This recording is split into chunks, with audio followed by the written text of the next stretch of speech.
Hello guys, magandang araw sa inyo. Sunday ngayon, so po yan. So for this video naman po, the topic natin for today, my thoughts o yung aking personal opinion since na matagal-tagal na rin ako sa cycling. Nag-start ako noong 2007, nahintula ako ng kalagitnaan ng 2008 at bumalik ako noong 2009 na mid-2009 yan, nag-set up. Sa 2009 yan, nag-set up na ako ng ganito. Hanggang ngayon, 2026, so mahigit 18 years na ako sa pagbabike. Yan. Para sa akin, personal opinion based from my experience. Ito pa rin yung setup ko, perfect na bisikleta para sa akin pang overall use, no. Tinutukoy ko pang overall use yung bike to work, long ride. Nasali ko na rin yan sa karera. Yan, nasali ko na rin yan sa karera. Yan pang overall. As a low budget cyclist. Yan katulad ko na sumusweldo lang ng mga minimum or below minimum wage, no. Yan para sa akin na ganito nabababa lang yung income. Yan para sa akin ito yung perfect. Kasi siguro mga few years ago, siguro mga 2 to 3 o 4 years ago, yan may nakita ko mga YouTuber o yung ibang vlogger na sinasabi nila na ang gravel bike daw ang perfect. Which is personally hindi ako agree.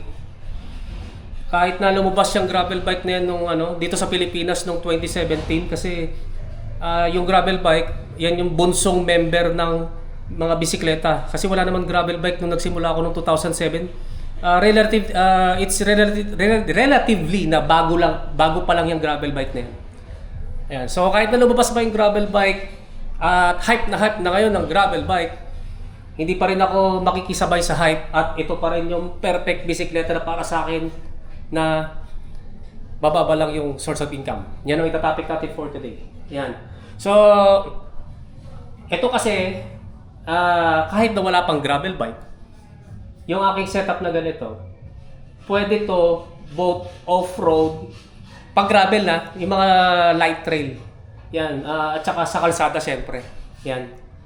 Kasi nung napunta ako sa Malolos, yan sa Bulacan, mayroon ton part na mga slight yung mga medyo off-road na dinadaanan kasi bukid yon yung sa kabag-anak ko.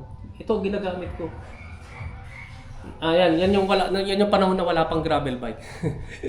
So, hindi lang gravel bike ang versatile na bisikleta. Ito rin, versatile din itong aking setup na rigid MTB na naka-aero bar. Yan. Parehas lang silang versatile. So sa mga bago lang sa cycling, hindi lang gravel bike ang versatile na bisikleta. Ito rin. Kahit yung mga hindi naka-aero bar, yung tinatawag nilang crit setup, versatile din yon. Pwede rin yon sa light trail, sa gravel at saka sa kalsada. Yan. Kahit sabihin nila na iba naman daw yung geometry.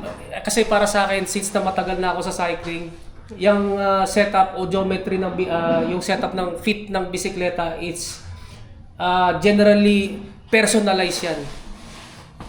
Yan.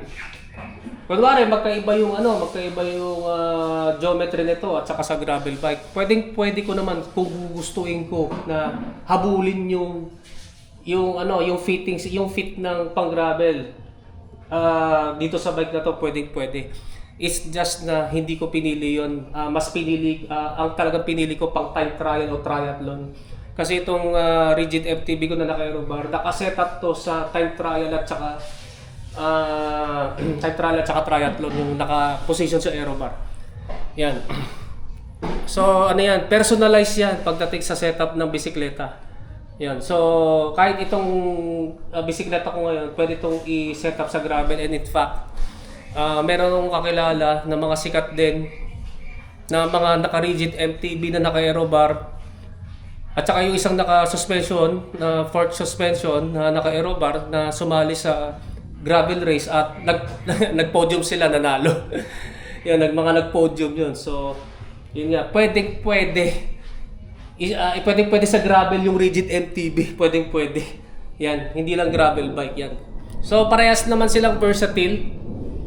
Yan, parehas naman practical sa ganung regard, pero Ang lamang pa rin kasi ng ang lamang pa rin kasi sa ganitong setup sa long term, yan, yung pang long term. Kasi ang napansin ko since na nagtatrabaho ko ngayon sa bike shop, napansin ko lang, although na marami pa rin binibenta ng mga gravel bikes, yung buong gravel bikes isang brand pa lang ang nakikita ko nagbebenta ng gravel frame set. Yung traction, yun lang. So napansin ko, since na relatively bago pa lang sa bike industry ang gravel bike, dito sa Pilipinas, ewan ko lang sa ibang bansa. Dito sa Pilipinas kasi, wala pang masyadong nagbebenta na gravel frame set. Yan, kasi sa pinagtatrabahoan ko, traction nga lang. Wala nang iba. Yung iba naman carbon, sobrang mahal. Di ba nga low budget cyclist ako. Yan, so kung ako mag-gravel, gagamitin ko ng matagal, then kailangan ko magpapalit ako ng frame set kasi nga yung gravel bike is family din ng ng road bikes. Kaya ka 700C ang nilalagay nilang gulong. Mahirapan pala ako magpalit ng frame set. Dahil very rare lang makakahanap ng frame set ng gravel bike at saka wala pang affordable. Kasi yung ang alam kong pinakamurang frame set ng gravel, yung traction grip, naghahalaga ng under 10k, mga 9,000 frame set na yon. So yun pa lang ang alam ko, pero yung mga ibang brand wala. Kasi yung Mountain Peak naman na Falcon, yung frame set naman nila carbon. So syempre pricey yun, di ba? Sa Sagbit wala pa akong nakikitang nagbebenta ng frame set. Wala pa. Road bike lang at saka mountain bike. Yan. So sa long term, pagdating sa frame set, medyo wala. Di katulad sa setup ko na Rigid MTB, napakaraming mapipilian na frame. Pagdating naman sa Rigid Fork, napakarami din. Yan, so pagdating sa kunwari magpapalit ka ng frame, pa rin, sa Rigid MTB pa rin, mas madali at saka mas makakapili ka ng affordable na mga frames at saka rigid fork, di katulad sa gravel bike. Yan. Mahirap maghanap, kung makahanap ka naman, pricey naman, di kakayanin sa katulad kong minimum wager. Yan. Then ano pa yung nakikita ko? Yun nga, yung tinapik ko dati. Kung bakit ayoko ng mga naka-drop bar na bisikleta dahil nga ang gravel bikes ay yung tinatawag nilang naka-STI, no? Yung sa Shimano, yung dual control lever. Yan. Ako, sabi ko to sa dating video, yan yung pinaka-ayoko sa road bike, yung dual control levers o drifters. Yun nga, sikat na tinatawag na STI dahil nga nasabi ko before sa mga na-experience ko kasi nga nagkaroon dati ako ng road bike 2 beses. Yung STI na yan, sensitive yan. Kasi pag natumba, sumemplang, yung STI ang unang madadali at masisira. Yan. So pag binalas ka, nasira STI mo, pag sumemplang at natumba, napakamahal ng repair niyan. Kasi yung kasama kong mekaniko, nagre-repair niya ng STI at siya lang ang alam kong bugot tangi na nagre-repair ng STI, hindi lang sa Cavite kundi sa South at saka siguro sa buong Metro Manila, no? Kasi yung mga dumarating sa kanya ng pa-repair, may galing Rizal, galing Marikina, galing Calamba, galing Los Baños. Yan, so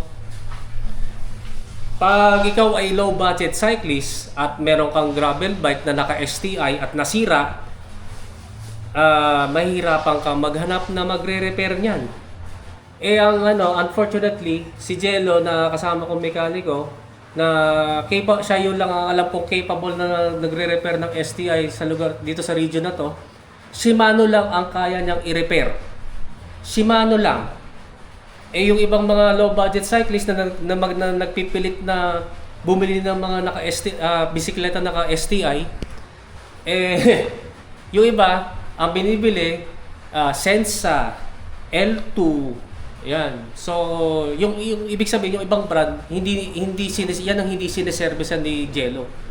Shimano lang. Kasi, ang sabi kasi ni Jello, wala kasing mahanap na spare parts para i-repair para doon sa mga non-Shimano na mga dual control levers o yung tinatawag na STI. Yan. Ng mga Pinoy. Hindi katulad sa Shimano, marami siyang mapapalitan doon ng mga spare parts. Yan. So, pagdating sa ganyang regard, olats na yung gravel bike, hindi katulad sa MTB na mas simple. Mas simple yung yung shifter, mas madaling i-repair. Kung sakaling masira, sobrang affordable. Napaka-affordable, kayang-kaya na katulad kong minimum wage. Yan. So, pagdating sa ganung regard, ito pa rin ang the best para sa akin.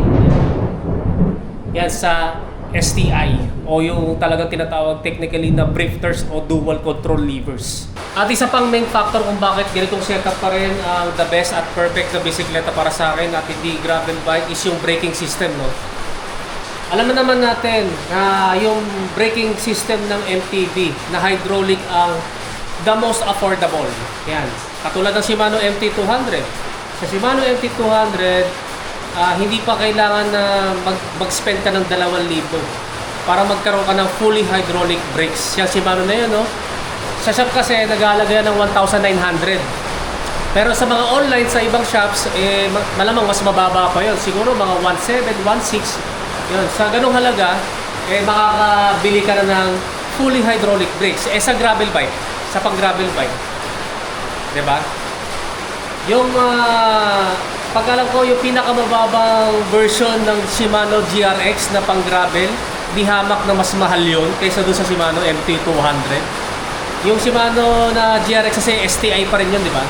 Kasi magkasama na yung shifter at saka yung brake lever. So, mas mahal pa rin yun kahit na pagsamahin mo pa yung shifter ng MTB at saka brake lever. Mas mahal pa rin yun sa pang-gravel bike kaysa doon sa pang-MTB. Yan. Yung iba, meron namang L2 na medyo mas mababa kaysa Shimano pero pricey pa rin yun. Pricey pa rin yun compared dun sa Shimano MT200 na braking system na fully hydraulic na pang MTB. Yan. So ngayon kasi ako naka Shimano M60-100 to na dual piston which is mas maganda to kaysa dun sa MT200. Pero ito kasi Shimano Diore M60-100, dihamak pa rin na mas affordable to kaysa dun sa mga hydraulic STI na mga pang gravel bikes. Yan, kahit pagsamahin pa yung shifter dito, no? Yung M50-100 na shifter. Yan. So, in general kasi, ang photo ng video na to, yung kasing setup ko at saka gravel bike, parehas naman na capable na dumaan sa off-road na gravel type at saka kalsada. Yan, pagdating sa versatility, parehas. Ang pinagkaiba, yung value of money at saka yung cost. Yan, di hamak na affordable yung setup ko. Unlike sa gravel bike. Sa gravel bike kasi pricey. Yung kasi ang hindi sinasabi sa mga nagbablog na nagsasabing perfect na bisikleta daw yung gravel bike. Kasi nung napanood ko yon, ang sinasabi lang nila, kaya daw naging perfect ang gravel bike dahil sa versatility lang. Yan, versatility lang. Hindi nila minention yung long-term cost kung magkano yung gagastusin mo sa mga maintenance, sa spare parts. Basta pagdating sa gastusan, hindi nila minention yun. Yan. So, ako na-mention ko na based from my experience, no. Kasi at saka yun nga lang, hindi pa ako nagkakaroon ng gravel bike at never akong bibili ng gravel bike dahil sa mga na-mention ko. Kasi bakit pa ako bibili ng gravel bike? Yung function ng gravel bike, kayang-kaya naman at nagagawa naman ng rigid MTB ko. At mas at alam ko mas makakatipid ako kaysa doon sa gravel bike. So pasensya na sa mga fanatiko sa gravel bike. Usually naman yung mga mga ganyan, yung mga may pera, yung mga kayang-kaya bumili. Unfortunately, ako kasi low budget cyclist ako. Kung ano lang kaya ng budget ko, which is na ganito, yun lang yung kaya ko. So hanggang dito na lang. So maraming salamat sa inyong panonood. Don't forget to subscribe sa aking YouTube channel. Pakiclick na lang yung notification button para matotally notify kayo. At pasensya na at umuulan dito sa amin. So maraming salamat sa inyo and rise po sa inyo.